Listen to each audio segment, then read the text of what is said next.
Tennessee's Wild Side, broadcast for nearly 2 decades, was originally created through a vision of the Jackson Foundation.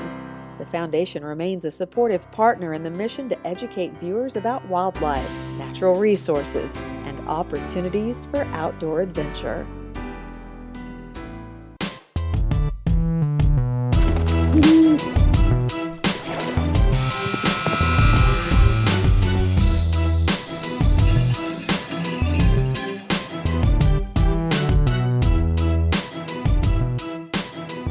We started this episode with a man who's dedicated his life to rehabilitating injured possums.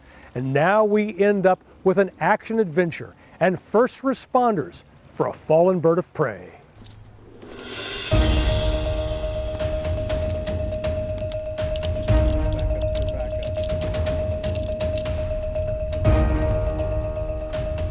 Yeah, I'm an arborist, avid outdoors guy, rock climbing instructor, mountain climber, anything to really hurt yourself, ski patroller. If you can hurt yourself, I'm pretty much hanging out with you. Another day, another risky rescue and renesting operation. We're just 2 volunteers that go out and renest baby birds of prey. But beyond a volunteer, Bettina Bowers is a trained animal rehabilitator. And Tim Clift is here because putting a baby owl on the top of an old and dying sycamore tree is definitely not a job for a handyman with a stepladder. I've been doing this for a long time. I started climbing when I was 11, and I'm quite a few years away from being 11. And I can eyeball a tree pretty well and see how much of the limits I can push. The mission started just before dark the previous night. I came home from work and just kind of looked over off by the tree and saw a little white fluff ball and thought that maybe it was a toy or something had gotten washed up in the creek. But a closer look revealed the fluffy little ball was alive. And I realized what it was, an owl, because we actually have, I guess, the mom and dad, they've lived here for several years, and they're pretty vocal at night, so I figured out what it was pretty quickly. She wasn't sure what to do next.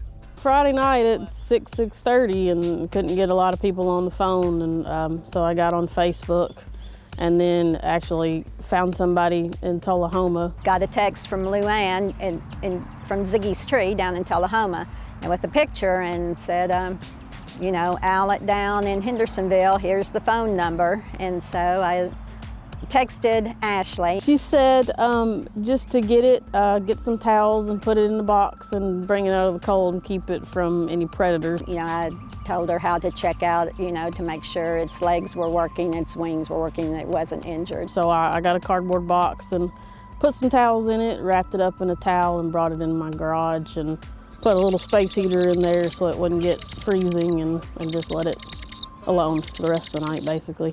Bettina snaps a quick photo of the owl's father watching from a nearby tree. It's a bird's eye view of what will be a slow and treacherous climb. Boom. All right, I'm climbing. I set the line, and one of the most stable limbs that I could find that I knew would hold me. The sound of brittle, breaking branches is unnerving as Tim pulls himself higher. So that one that we climbed that was really dead, this one makes it look like a living sequoia.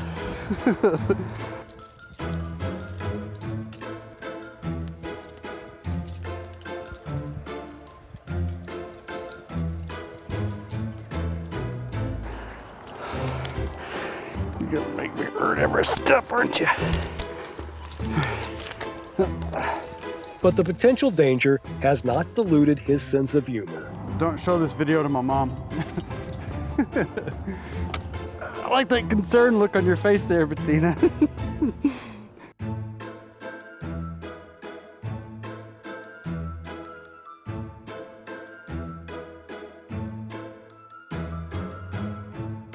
When he reaches the nest, Tim realizes he is not alone. Oh, hey, guy. We got one sibling. Yeah, it's cool. Settle down. I'm on your team.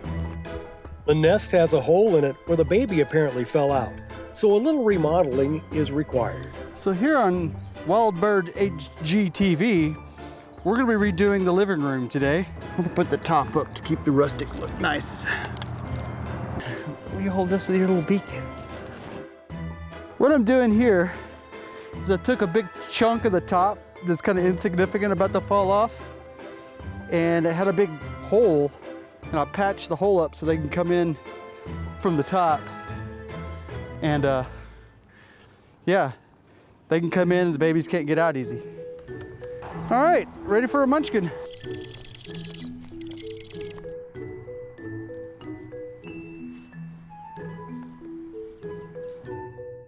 Bettina gets the owlet ready for a makeshift elevator ride.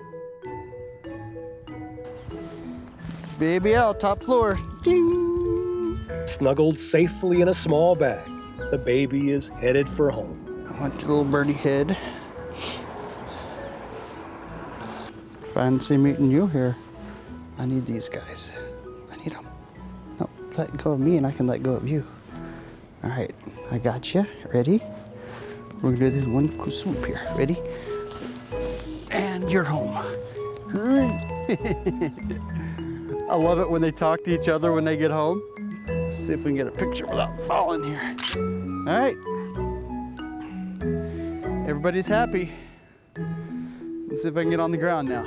The way down is a lot faster than the way up, ending the mission safely and successfully. It's just all about, getting a secure nest spot so that these little guys will have the best chance possible to be raised by their parents and will be safe until they're actually big enough to fledge and start leaving the nest. I'm glad it survived. I was a little scared. I got up a few times and made sure it was still alive. It's pretty awesome. I love nature. I love critters, and I love getting the chance and the ability to use my skills to get them back home, because I know it's all part of natural selection and all that stuff, but not on our watch. We're gonna help them get up there as much as possible.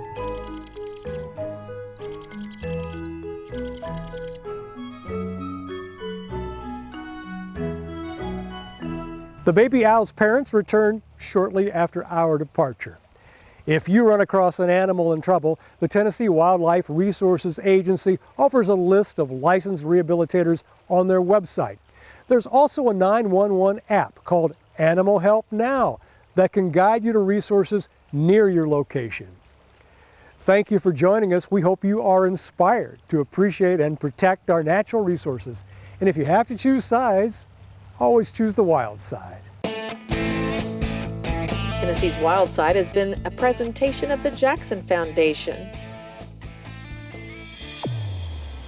in association with Rockwater TV.